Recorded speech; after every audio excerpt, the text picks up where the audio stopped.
Subsidiarity is quite an unfamiliar word, but I hope as I explain it that you'll realise it's actually something that you're already quite familiar with and probably already really appreciate. But to understand it, we've got to start by thinking about what Catholic Christian teaching about human beings is. What is it to be a human being? So human beings are made in the image of God. They're fallen, so they're flawed, they're weak, vulnerable, but they're also redeemed. So what follows from that? Well, first of all, they've got this human dignity which gives them intelligence, freedom, creativity, the capacity for responsibility, and they flourish when they make use of those by living them out lovingly through living the virtues and so on. Secondly, being made in the image of God, we're made in the image of the Trinitarian God, so we're relational, we're made to live in communion. So we really flourish not as isolated individuals, but in groups and communities, in relationships. Thirdly, we exercise that flourishing through work, through purposeful activity. So Catholic teaching always sees work as something positive. It's not that there's no bad work, but work in itself, purposeful activity to try and do something good for the sake of other people, that's something really, really worthwhile that everybody needs to have as part of their life. It may not be paid work, it may be looking after families, it may be voluntary work, maybe some creative activity that's really worthwhile but doesn't get paid. But all of that is really worthwhile in itself. And what are we doing with all this activity? Well, we're called as Christians through our baptism to a mission, and that mission is to build the kingdom of God. It's an extraordinary mission that we've got. But we build it through very ordinary means. We build it through our family lives, through our friendships, through anything that we engage in purposefully that is doing things that are good and that is also combating the injustice and the corruption and the weakness and all those flaws that are there in our society because of our human weakness. Now we live out this mission through all the groups, all the relationships that we're involved in. So this can be our family, it might be our school, our workplace, it might be groups of friends, it might be hobby activities, it might be fun things like joining park runs every Sunday, it might be getting involved in a tree planting group, it might be helping with a local community project, being part of a citizens movement, joining the local council. It might be any of those things. There's all ways that we live out our call to build the kingdom of God, and we live it out in this rich variety of different kinds of societies and groups which tend to be put together and called civil society. Now, subsidiarity is for making civil society flourish. Politics in Catholic teaching is not for the sake of the state, it's for the sake of the people who live in the state, who make up the state, and the way they flourish is when their civil society flourishes, because that helps them flourish as relational beings. There are two parts to subsidiarity. There's a negative part and a positive part. So the negative part is about the big organisation, the powerful organisation, the distant organisation, not controlling or squashing the initiative of the smaller, lower, more local groups. So it says that a higher up authority shouldn't make a decision when a smaller, lower, more local authority or an individual or a group or a family could be making it for themselves. So that's what I call the allowing principle, the negative principle. Allow people to get on with it. But sometimes these groups need a bit of support, maybe to get going, maybe to keep going. And they might need support of regulation, they might need support of finance, they might need information. And at that point, the state can come in and help them, or the local authority might come in and help them. And so that's the positive side. Subsidium actually means help in Latin, so subsidiarity comes from that word meaning help. So that is what you might call the support dimension. And if you put together the allowing and the supporting, you get enabling. So subsidiarity is a politics of enabling.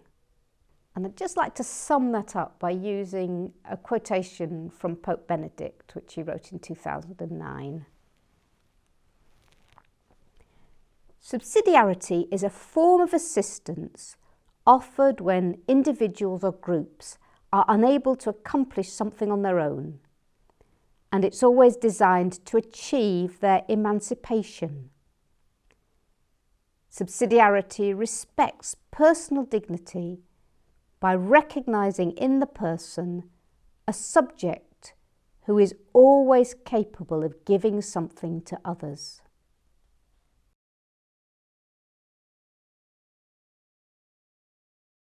First of all, with the negatives, it seems to me that we're at a time of multiple crises: ecological, social, political, things like the gap between the rich and poor increasing, international tensions, the migration difficulties. There's a huge number of crises that we've got to face.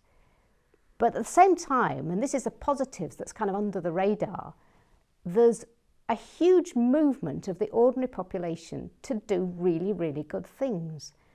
There are tens of thousands across the world, millions of small groups and local societies and so on that have risen up in response to environmental and social problems in the last 20, 30 years. I call this the undergrowth movement because it's kind of a bit below the radar, and it's really, really essential.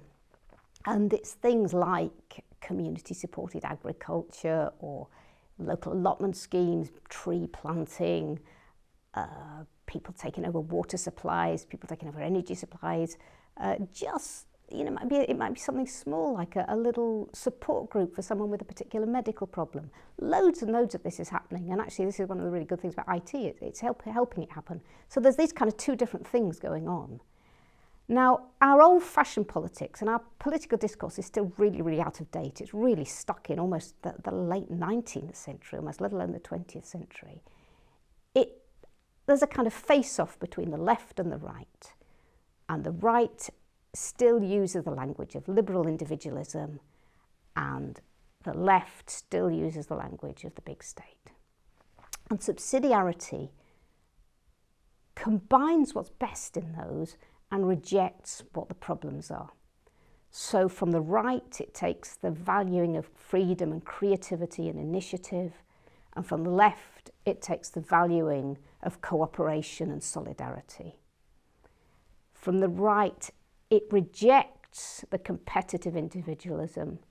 From the left, it rejects the top-down state that can suffocate individuals and make them very passive. So it combines what's best in the two. And the other thing that we really, really need in this time of crisis, which I think is going to go on for some time, we need a politics of consensus, because we need solutions that are going to be long-lasting, that are going to be long-term and long-lasting. There's no quick fixes. We're not going to sort out our problems in 4 years in an election term. We need right and left to be on board with the things we do. And subsidiarity is an idea that can actually bring everyone together.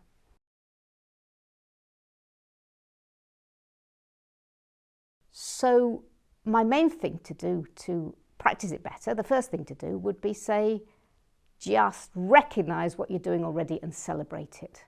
Your family, the clubs you belong to, any engagement you've got with your local community or your church, your school, whatever it is, just celebrate that. That's the best thing, the most important thing to do, celebrate what you're doing already. The second thing is get involved in something else if you want to. Find out what's going on locally. Is there another club you want to join, another hobby you want to engage with, a lonely person you want to talk to, whatever it is. Just, is there a bit more time? Maybe you're already too busy, maybe you're already full of engaging with subsidiarity. But is there something else you might do? And the third thing is, think about the language, think about the ideas, and use them when you're talking about politics so that other people get to share those ideas, get to think about the importance of subsidiarity. And maybe the key question to think about politics is that political action helping people help themselves? Is that political action helping people help themselves? I'd just like to use one example that I'm really passionate about, and it's the example of healthcare. We know that the NHS is struggling. We know that we've tried to throw more and more funding at it and it hasn't solved the problems. But we also know now more than we've ever known before about how we can look after our own health. We've got loads of information about how to eat well, how to exercise well, how to sleep well, all these things. But it's not always easy to do that by yourself. But it's much, much easier if you do it with other people. So a great practical way of engaging in subsidiarity would be to start to look after your own health and the health of your families, but to help each other and support each other and encourage each other in doing that, using all the easy things that we know can be done, easy to do together, but not easy to do on your own. So I suppose the first thing to do is really get clear in your own mind how important it is, and then you'll automatically advocate for it anytime you're engaged in political questions. But I would go back to the question that I think is the really important question. Ask yourself about any political decision, how does that help other people help themselves? And ask that of the politicians. How does this action help other people help themselves? So it's not the state doing it for them, and it's not just abandoning them to get on with their own devices if they're struggling. Looking to see if people need support. If they don't need support, leave them alone. If they do need support, make sure that this action is really helping them help themselves.